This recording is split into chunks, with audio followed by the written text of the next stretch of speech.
Picture this, a massive network of steel pipes, over 20,000 kilometers long, buried deep beneath the desert sand. This is the very lifeline that moves 1 out of every 8 barrels of oil the entire world runs on. Now, for decades, it was just, an asset on a balance sheet. But now, it's becoming something completely different. So how is this enormous steel network being turned into a brand new kind of investment? Let's dig into this pretty amazing piece of financial engineering.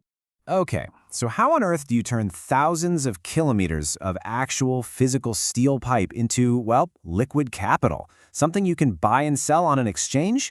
That's the whole idea behind the Aramco Energy Infrastructure Trust, or AEIT. We're talking about taking a massive physical thing and turning it into a financial product anyone in the world can invest in. The easiest way to get your head around the AEIT is with a really simple analogy. Just think of it like a mutual fund. But instead of buying a basket of stocks, you're buying a piece of a huge, money-making pipeline network. The whole structure is designed to generate a steady, long-term income from infrastructure that's already built and working. All right, to really get how this all works, we've got to pop the hood and look at the financial engine that's driving this thing. It's actually a really clever 4-step process that unlocks all the value that's been tied up in those pipes for years. So let's break down exactly how this engine is built. Let's walk through this step by step. First, Aramco sells a chunk of its pipelines to this new trust. Simple enough. Second, the trust needs money to buy them, right? So it raises cash through a stock market IPO and something called green sukuk, which are basically investment certificates that are tied to environmental projects. Third, and this is key, Aramco immediately leases those exact same pipelines right back, promising to pay rent on them for the next 15 to 25 years. And finally, because this trust is a REIT, a real estate investment trust, it's legally required to pay out at least 90% of all that rental income to its investors as dividends. It's a perfect, self-sustaining financial loop. Now you might be thinking, this sale and leaseback thing, it's not totally new. And you'd be right.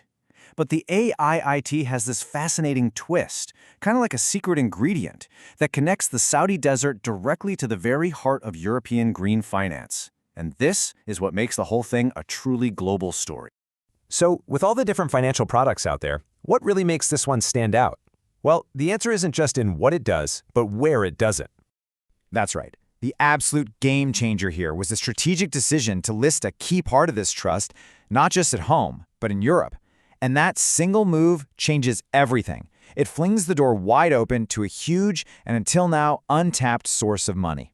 $40 trillion. That's the estimated size of the global pile of cash that's looking for investments that meet environmental, social, and governance criteria. You've probably heard it called ESG. By listing in Europe, the AEIT suddenly gets access to this massive ocean of money. More specifically, the trust's green sukuk is listed on the Luxembourg Green Exchange. That's Europe's #1 platform for sustainable finance. This makes it the very first energy REIT from the Gulf region to ever trade there. And this listing isn't just for show.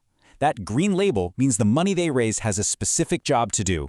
It's earmarked for upgrades, like making the pipelines more efficient, cutting down on leaks, and even getting the network ready to carry cleaner fuels like hydrogen someday.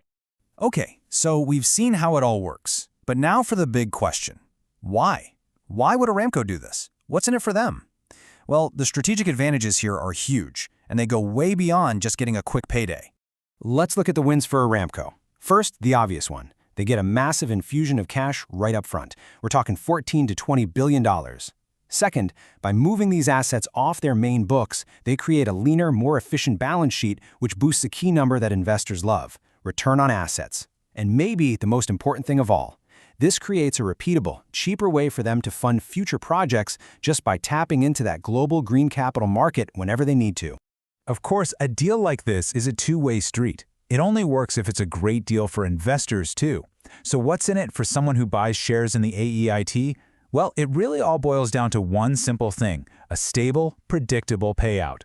The trust is projecting a starting dividend yield of 5%, which is pretty attractive in any market. But here's the kicker. That dividend is actually designed to go up with inflation, with projections hitting 5.6%. So if you're an investor who's looking for steady income that's protected from inflation, this is a very, very compelling offer. So what guarantees all this stability? Where does it come from? Well, that steady dividend is backed by the lease payments from Saudi Aramco, the most profitable oil company on the planet. For a lot of investors, that provides a level of security and creditworthiness that's really the bedrock of the whole investment. So all this brings us to a fascinating and pretty complex question. The AEIT is basically a model for turning old-school fossil fuel infrastructure into a modern financial product that's built to attract green capital. And it raises some really big questions about what green investing really even means. Can the machinery of the old energy economy be repurposed to fund the new one? Should it? It's a debate that's right at the heart of where the future of energy finance is headed.